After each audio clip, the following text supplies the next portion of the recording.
Congress notice मामले को लेकर के बड़ी अपडेट है, जहां पर 3 नेताओं ने नोटिस का जवाब दिया है। तीनों को नोटिस जारी किया गया था, तीनों ने इसका जवाब दे दिया है। मेल के जरिए नोटिस का जवाब दिया गया। नोटिस का जवाब देने के बाद तीनों नेता दिल्ली में मौजूद हैं और यहां पर कांग्रेस के महासचिव मुकुल वासनिक से तीनों नेताओं ने मुलाकात की है।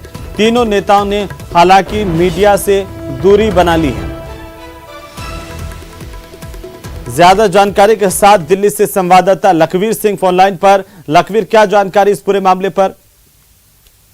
देखिए हेमंत, जिस प्रकार से राजस्थान में सियासी घटनाक्रम घटा और ये जिस प्रकार से कांग्रेस राष्ट्रीय अध्यक्ष के नामांकन से पहले राजस्थान में समानांतर एक बैठक बुलाई गई और विधायक दल की बैठक में शामिल विधायक नहीं हुए, उसके बाद से ये पूरा घटनाक्रम राष्ट्रीय राजनीति में चर्चाओं में बना हुआ है। जिसके बाद आलाकमान ने 3 नेताओं को दोषी मानते हुए नोटिस दिया था, जिनका जवाब तीनों नेताओं ने मेल के जरिए दे दिया है, जिसके बाद से तीनों नेता दिल्ली में डेरा डाले हुए हैं। हालांकि मीडिया से किसी प्रकार की बातचीत नहीं कर रहे हैं और ऑफ रिकॉर्ड जब इनसे बातचीत होती है तो तीनों नेताओं का कहना रहता था कि दिल्ली आने का निजी दौरा है, इस वजह से दिल्ली आना हुआ है, किसी भी नेता से मुलाकात प्रस्तावित नहीं है और अनुशासन समिति के सामने भी रूबरू मुलाकात नहीं करेंगे। लेकिन आज दिल्ली में एक महत्वपूर्ण मुलाकात इनकी हुई है। दरअसल जब पैलेस ऑन व्हील्स ट्रेन का शुभारंभ राष्ट्रीय राजधानी दिल्ली के सफदरजंग रेलवे स्टेशन से हरी झंडी दिखाई गई, उसके बाद कांग्रेस के 2 महासचिवों ने इन तीनों नेताओं से मुलाकात की है। भंवर जितेंद्र सिंह और मुकुल वासनिक ने आरटीडीसी चेयरमैन धर्मेंद्र राठौड़, मंत्री महेश जोशी और शांति धारीवाल से मुलाकात हुई। इस मुलाकात को काफी महत्वपूर्ण माना जा रहा है। हालांकि अभी इस बात की पुष्टि नहीं हो पाई है कि इस मुलाकात में क्या क्या चीजों पर चर्चा हुई, क्योंकि अनुशासनहीनता मामले में नोटिस जारी किया गया। नोटिस का जवाब इन तीनों नेताओं ने दे तो दिया है, लेकिन इन दोनों महासचिवों का ऐन मौके पर रेलवे स्टेशन पर पहुंचना और वहां के मीटिंग रूम में 5 नेताओं की मुलाकात को काफी रोचक माना जा रहा है, काफी दिलचस्प माना जा रहा है, क्योंकि लगातार चुप्पी इन तीनों नेताओं के द्वारा दिल्ली आने के बाद साधी गई थी। लेकिन इन तीनों नेताओं का एकाएक दिल्ली आना नोटिस का जवाब देने के बाद काफी सरगर्मियां राजनीतिक गलियारों में बटोर रहा था, क्योंकि लगातार ये पूरा प्रकरण राजनीतिक तूल पकड़ता जा रहा था। तीनों नेताओं को नोटिस थमाए गए, नोटिस का जवाब इन तीनों नेताओं ने दिया, लेकिन दिल्ली आने के बाद किसी प्रकार की बयानबाजी से बच रहे हैं और निजी दौरा करा रहे थे। लेकिन तीनों नेता लगातार सुर्खियों में थे कि आखिरकार चुप्पी किस बात की, और प्रदेश की जनता के साथ ही राष्ट्रीय राजनीति में दिलचस्पी रखने वाले लोग भी जानना चाहते थे, क्योंकि जिस प्रकार से राजस्थान में सियासी घटनाक्रम घटित हुआ उसके बाद। बहुत शुक्रिया लखवीर, तमाम जानकारी के लिए नजर बनाए रखिए। अपडेट हम आपसे लेते रहेंगे। बहरहाल तीनों नेताओं ने नोटिस का जवाब दे दिया है और यह खबर है कि तीनों की मुलाकात मुकुल वासनिक से हुई है। चलिए आगे बढ़ेंगे। 36वें राष्ट्रीय खेलों का समापन समारोह आयोजित किया गया। इस समारोह में ओम बिरला ने शिरकत की। सूरत में समारोह का आयोजन किया गया। इस भव्य कार्यक्रम में ओम बिरला पहुंचे थे। समारोह में ओम बिरला ने शिरकत करते हुए हौसला अफजाई की। सूरत की तस्वीरें आपकी टीवी स्क्रीन पर हैं। 36वें राष्ट्रीय खेलों के समापन समारोह का आयोजन, जहां पर लोकसभा अध्यक्ष ओम बिरला ने इस समापन समारोह में शिरकत की। सूरत में कार्यक्रम का आयोजन किया गया। ओम बिरला ने खिलाड़ियों का हौसला बढ़ाया और साथ ही साथ सम्मानित भी किया। लोक का विद्यार्थी किस तरीके से भारत के लोकतंत्र के अंदर, भारत की सरकार के अंदर, लोकतांत्रिक संस्थाओं के अंदर चुनी सरकार में अपनी सहभागिता निभाते हुए, अपनी सक्रिय भागीदारी के साथ राज्यों में, केंद्र में एक बेहतर कानून बने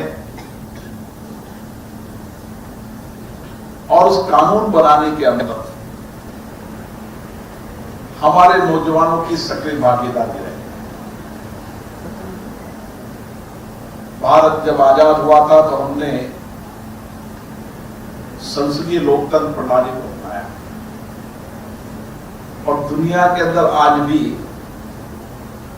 शासन चलाने की सर्वश्रेष्ठ पद्धति लोकतंत्र, संसदीय लोकतंत्र। चलिए आगे बढ़ेंगे। पटरी पर दोबारा से पैलेस ऑन व्हील्स लौट आई है। कोरोना काल के बाद ये पहला मौका है जब पैलेस ऑन व्हील्स एक बार फिर से पटरी पर है। दिल्ली के सफदरजंग रेलवे स्टेशन से ट्रेन की आज शुरुआत हुई है, रवाना किया गया। इसे शाही ट्रेन के 38 कैबिन पर्यटकों के लिए बुक किए गए हैं। तो दिल्ली से एक बार फिर ये अपने फेरों पर रवाना हुई है।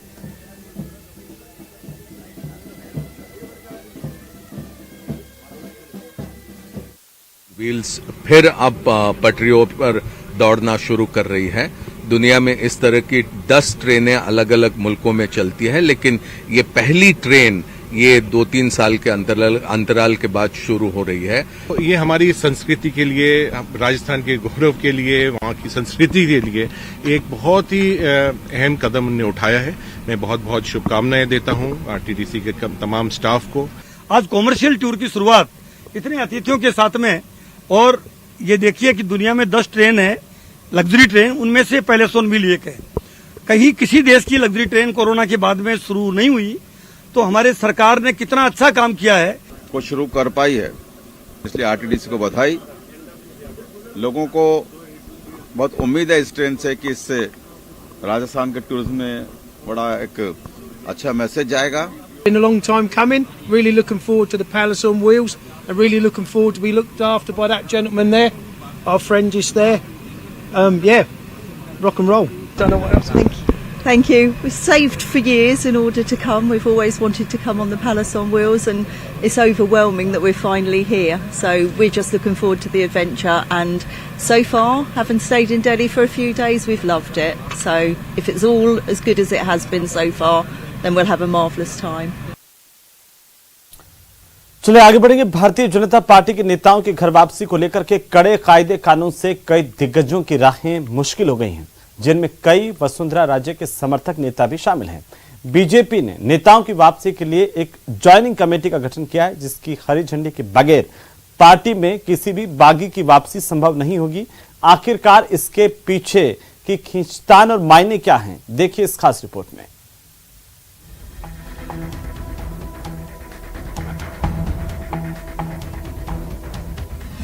23 से पहले अब बीजेपी की खींचतान।